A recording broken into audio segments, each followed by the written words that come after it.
أعوذ بالله من الشيطان الرجيم بسم الله الرحمن الرحيم قل رب إما تريني ما يوعدون رب فلا تجعلني في القوم الظالمين وإنا على أن نريك ما نعدهم لقادرون ادفع بالتي هي أحسن السيئة نحن أعلم بما يصفون وقل رب أعوذ بك من همزات الشياطين وأعوذ بك رب أن يحضرون حتى إذا جاء أحدهم الموت قال رب ارجعون لعلي أعمل صالحا فيما تركت كلا إنها كلمة هو قائلها ومن ورائهم برزخ إلى يوم يبعثون.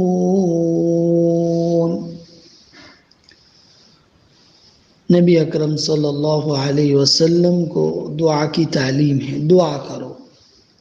ہے میرے رب اگر تو مجھے وہ عذاب جن کی ان کو دھمکی دی جا رہی ہے دکھا دے تو اے میرے رب مجھے ان ظالموں میں شامل نہ کرنا. یعنی اللہ تعالیٰ نے جو ان سے عذاب کا وعدہ کیا ہے تو اس سلسلے کی آیت ہے قُلْ رَبِّ إِمَّا تُرِيَنِّي مَا يُوعَدُونَ. آپ اللہ تعالیٰ سے دعا کیجیے کہ میرے رب جس عذاب کا ان کافروں سے وعدہ کیا جا رہا ہے، جیسا کہ اس سے پہلی آیتوں میں ذکر ہو چکا ہے، حَتَّى إِذَا فَتَحْنَا عَلَيْهِمْ بَابًا ذَا عَذَابٍ شَدِيدٍ. تو اللہ کے رسول کو یہ تعلیم ہے کہ آپ اپنے رب سے دعا کریں. تو قُلْ رَبِّ إِمَّا تُرِيَنِّي مَا يُوعَدُونَ، اے میرے پروردگار، اے میرے رب جس عذاب کا ان کافروں سے وعدہ کیا جا رہا ہے اگر آپ وہ عذاب میری موجودگی میں دکھانا چاہتے ہیں تو ربی فلا تجعلنی فی القوم الظالمین، تو اے میرے پروردگار تو مجھے ظالموں میں شامل نہ کرنا. وَإِنَّا عَلَىٰ أَن نُّرِيَكَ مَا نَعِدُهُمْ لَقَادِرُونَ، اور ہم اس پر قادر ہیں کہ تمہیں وہ دکھا دے جس کی ہم ان کو دھمکی دے رہے ہیں، جس عذاب کا ان سے ہم وعدہ کر رہے ہیں. ادفع بالتی ہی احسن السیئہ، اے نبی آپ ان کی برائی کا جواب اچھائی سے، اچھے طریقے سے دیتے رہیے. ادفع بالتی ہی احسن السیئہ، اس طریقے سے ان کی برائی کو دور کرتے رہیے جو بہتر ہو. نحن اعلم بما یصفون، ہم خوب جانتے ہیں جو باتیں یہ لوگ بناتے ہیں.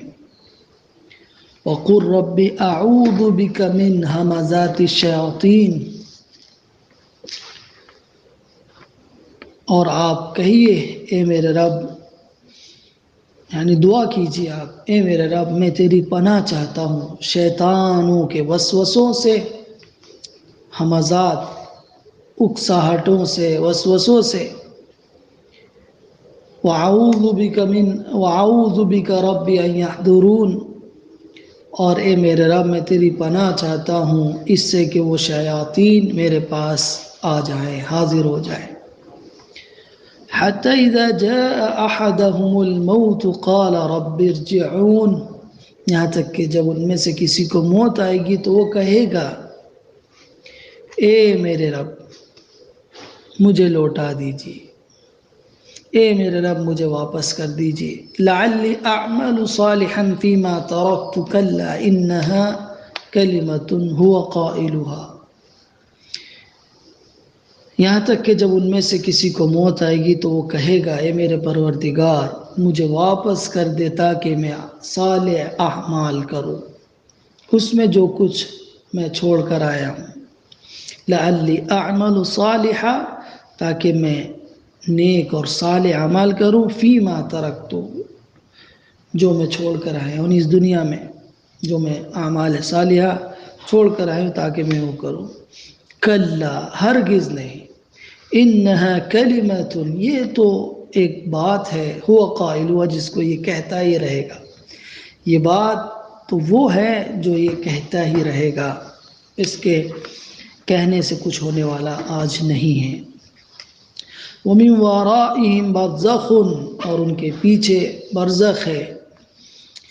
إِلَى يَوْمِ يُبْعَثُونَ، اس دن تک جس روز اٹھائے جائیں گے۔ یہ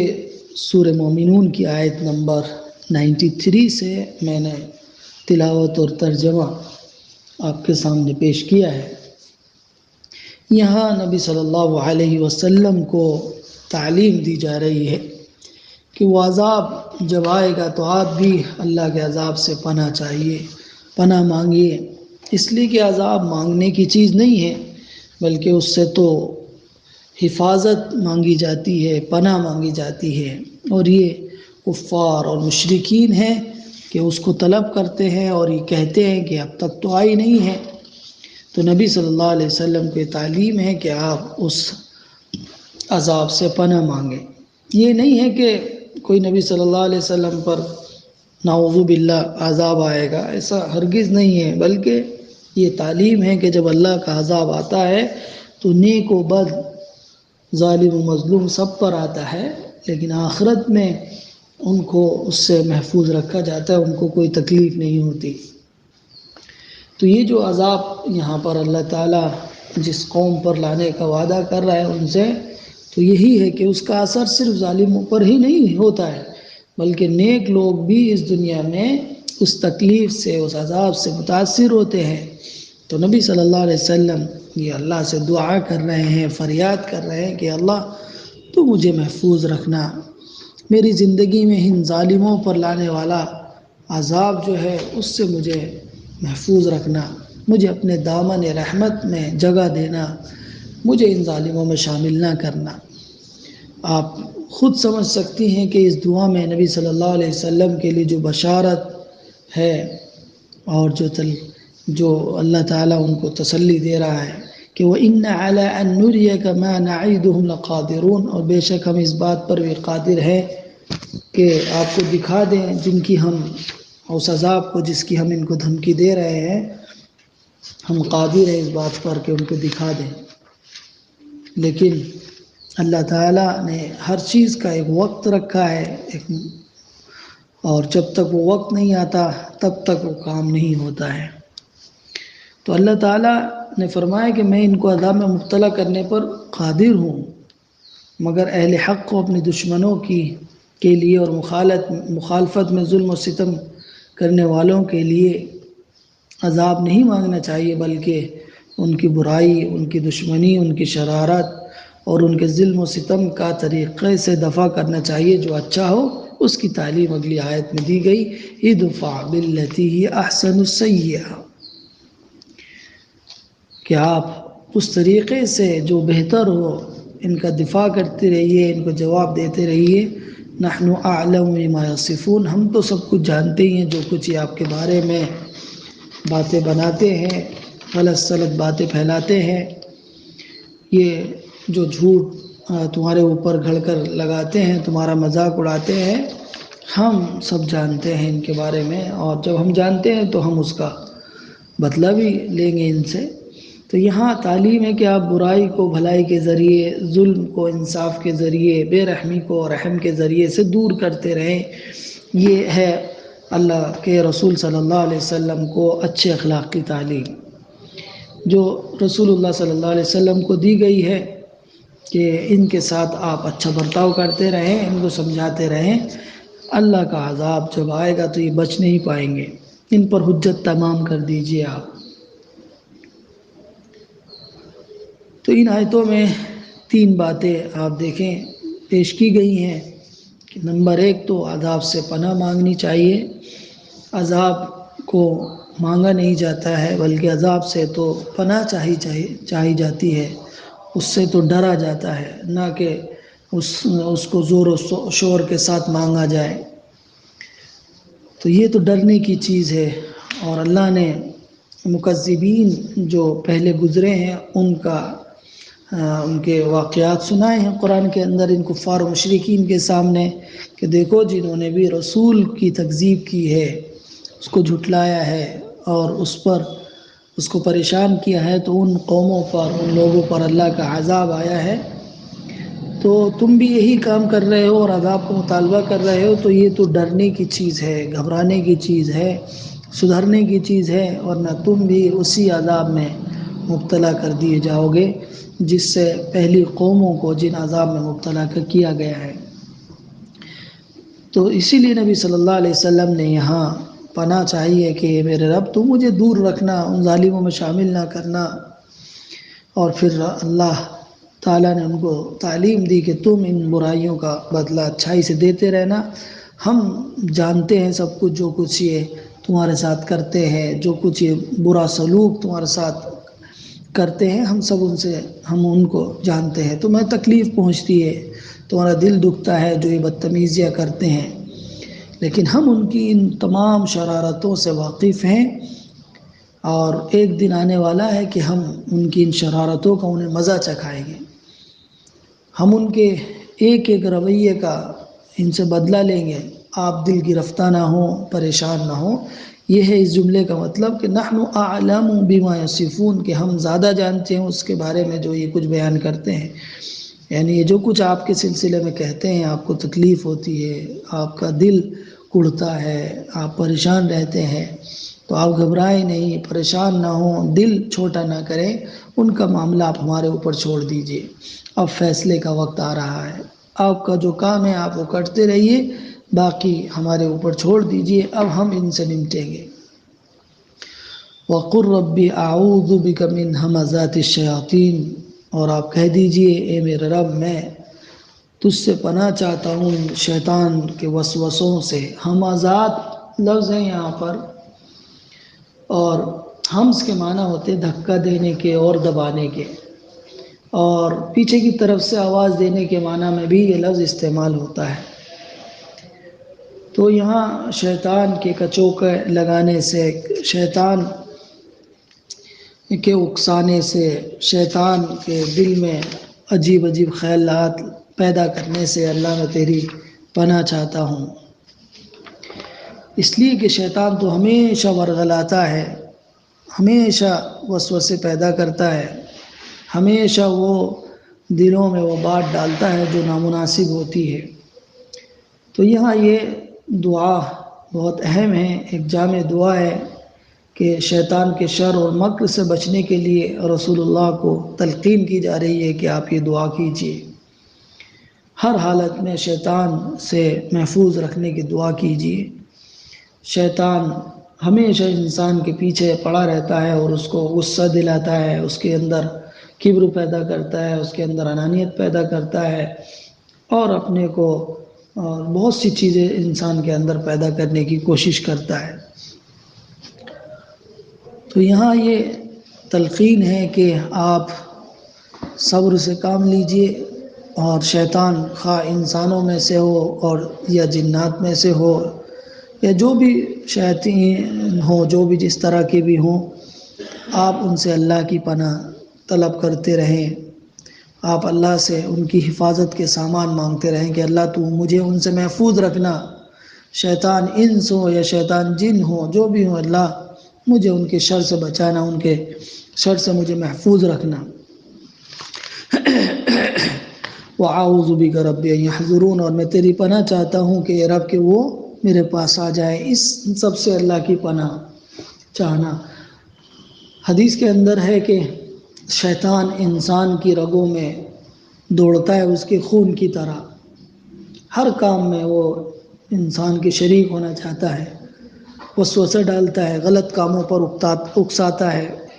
اس لیے پناہ چاہیے کہ ہر حالت میں شیطان سے ہم اللہ کی پناہ چاہیں، اللہ کی حفاظت مانگیں،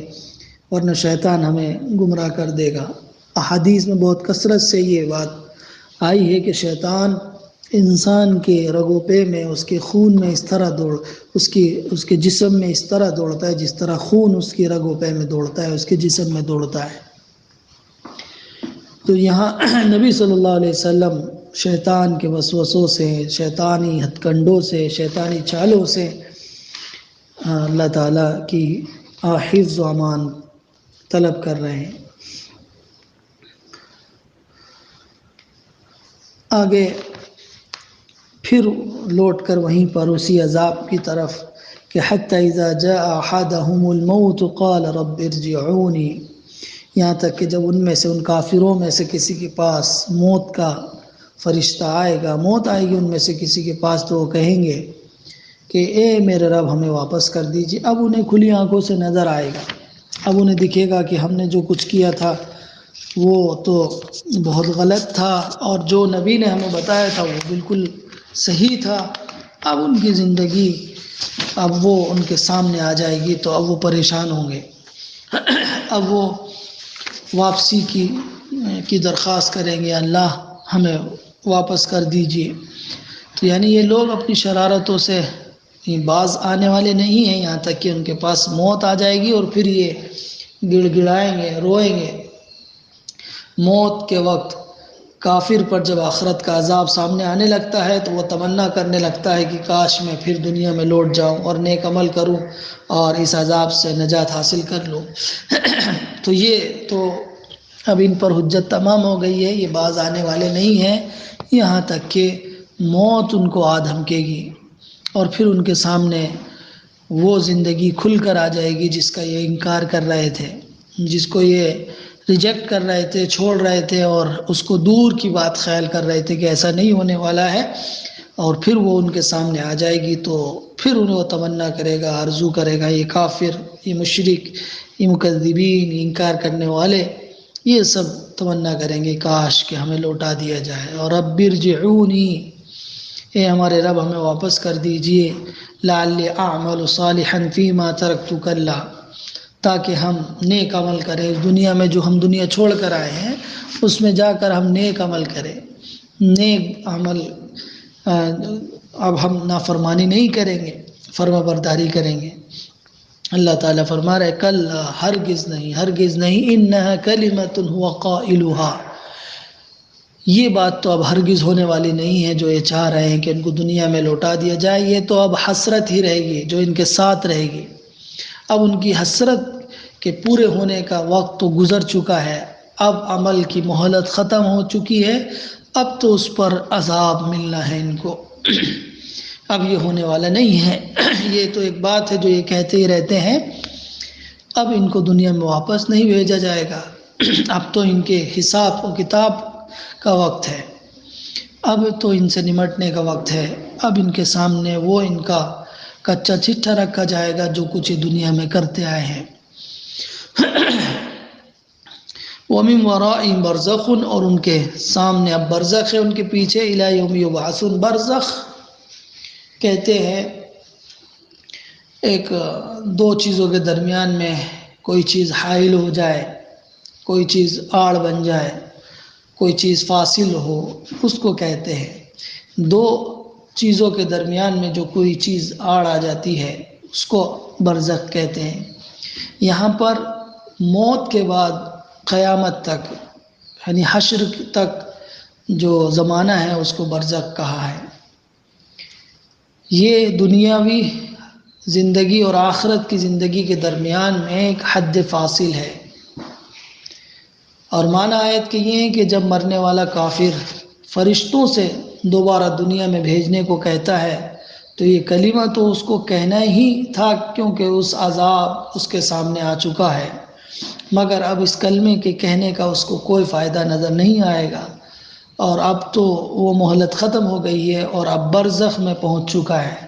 جس کا قانون یہ ہے کہ برزخ سے لوٹ کر کوئی دنیا میں نہیں آتا، اور قیامت اور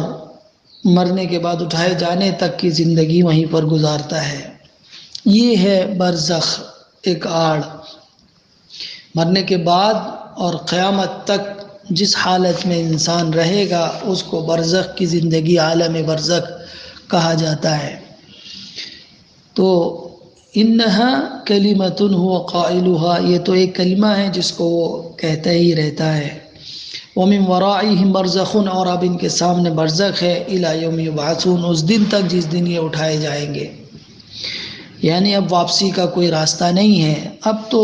مہلت ختم ہو گئی جو اللہ تعالیٰ نے دے رکھی تھی، اب کوئی مہلت نہیں ہے، اب تو انجام بھگتنا ہے، اب تو اپنے کیے کا سامنا کرنا ہے، جو بویا ہے دنیا میں اب تو اس کو کاٹنا ہے، اب کوئی چیز تمہیں اللہ کی پکڑ، اللہ کی مار سے بچانے والی نہیں ہے۔ اب اعمال نامے کھولے جائیں گے، قیامت برپا ہوگی، اس کا تذکرہ اگلی آیتوں میں آ رہا ہے۔ تو ہم نے یہاں دیکھا کہ عذاب، یہ چند آیتیں ہم نے پڑھی، آیت نمبر 100 تک ہم پہنچے ہیں۔ تو عزیز طالبات، ہم نے دیکھا کہ یہاں نبی صلی اللہ علیہ وسلم کو یہ تلقین کی جا رہی ہے، اور ایسے موقع پر جہاں اللہ کا عذاب کی دھمکی ان کو دی جا رہی ہے تو اللہ کی پناہ چاہنی چاہیے، اللہ کی پناہ مانگنی چاہیے، اور اللہ سے ڈرتے رہنا چاہیے، اس لیے کہ عذاب جب آتا ہے تو وہ نیک و بد سب پر آتا ہے۔ اس دنیا کے اندر تو جب اللہ کا عذاب آتا ہے سب پر آتا ہے، سب کے پاس، سب اس کی پکڑ میں آتے ہیں۔ آخرت میں اللہ تعالیٰ ان کو اس عذاب سے محفوظ رکھے گا، لیکن اس دنیا میں بھی وہ آتا سب پر ہے۔ تو یہاں عذاب سے پناہ کی تلقین کی گئی ہے، تعلیم دی گئی ہے، اور پھر اس کے بعد برائی کو بھلائی کے ذریعے دفع کرتے رہنے کی تعلیم دی گئی ہے، اور یہ بہت اہم تعلیم ہے، بہت ہی اہم تعلیم ہے کہ برائی کا بدلہ اچھائی سے دیتے رہیں، اور پھر اس کے بعد شیطان کے وسوسوں سے پناہ چاہی گئی ہے، اس لیے کہ شیطان تو کبھی نہیں چاہتا کہ اسلام کا بول بالا ہو، مسلمان ترقی کریں، اہل ایمان آگے بڑھیں۔ تو شیطان کے وسوسوں سے اور اس کی اکساہٹوں سے اور اس کے کچوکوں سے اللہ کی پناہ چاہنا، شیطان ابلیس ہو، اس کی ذریت ہو، یا انسانوں میں سے اس کے چیلے ہوں، اس لیے کہ جو بھی شیطان کی روش اختیار کرتا ہے، شیطان جن کو اپنا چیلا بنا لیتا ہے، وہ سب اسلامی دعوت کو پسند نہیں کرتے، توحید کو پسند نہیں کرتے، خدا کے پیغمبروں کی رہنمائی اور قیادت کو پسند نہیں کرتے، ایمان کو پسند نہیں کرتے۔ وہ تو چاہتے ہی نہیں ہیں کہ اسلام آگے بڑھے، وہ تو چاہتے ہی نہیں ہیں کہ نیکی میں لوگ ایک دوسرے سے سبقت کریں، وہ چاہتے ہیں کہ غیر اسلامی دعوتیں، غیر اسلامی نظریے اور فلسفے پروان چڑھے، شرک کا بول بالا ہو، کفر کا چرچا ہو اور غلبہ ہو۔ وہ یہ شیطان چاہتا ہے کہ پیغمبروں کی قیادت کے بجائے ان لوگوں کی قیادت ہو جو پیغمبروں پر ایمان نہیں رکھتے، جو شیطانوں کے پیچھے چلتے ہیں۔ وہ رحمانی قیادت کے بجائے ابلیسی اور شیطانی قیادت چاہتے ہیں، اس لیے ان سے پناہ چاہی گئی ہے کہ کسی بھی لمحے شیطان اکسا سکتا ہے، شیطان وسوسہ ڈال سکتا ہے، کبھی بھی وہ راست سے ہٹا سکتا ہے، اس لیے وَأَعُوذُ بِكَ مِنْ ہَمَزَاتِ الشَّيَاطِينِ، شیطان کے وسوسوں سے، اس کی اکساہٹوں سے اور اس کے کچوکوں سے، وہ جو دلوں میں پیدا کرتا ہے، اس سے پناہ چاہی گئی ہے۔ اور ہر لمحے کسی بھی وقت شیطان کہیں پر بھی آ سکتا ہے، اس سے پناہ چاہی گئی ہے کہ اس کے ہمیشہ اللہ میں تیری پناہ چاہتا ہوں اس بات سے کہ شیطان